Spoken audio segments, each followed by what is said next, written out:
tax. And I think that as long as the tax is not one that deters a proper investment to be able to deploy capital and to get jobs created, then lower rates are better than zero when it comes to the issue of capital gains. Are you with Ronald Reagan as far as the tax rates, as Senator Santorum has suggested, Congressman Paul?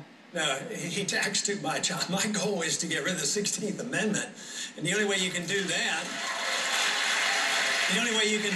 is not run a welfare system and a warfare system and policing the world. But I do want to address this subject about taxing the rich. That is not a solution.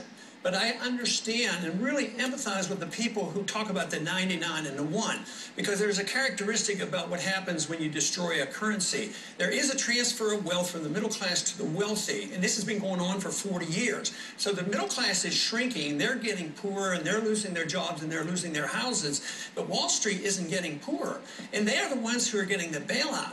So we have to address the bailout and the system that favors a certain group over another group. If you don't have sound money and if you have a welfare state, no matter whether the welfare state is designed to help the poor, you know, the welfare system helps the wealthy.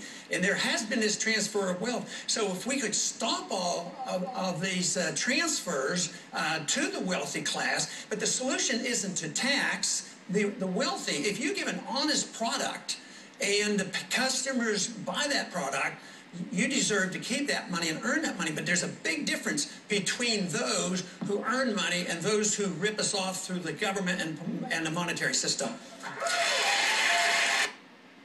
So everybody knows the 16th Amendment is the amendment that says Congress is allowed to levy taxes on any income regardless of the source and regardless of the population of the state that it's coming from. Interesting thing to note about that amendment, it was ratified in 1913, the exact same year that the Federal Reserve was created.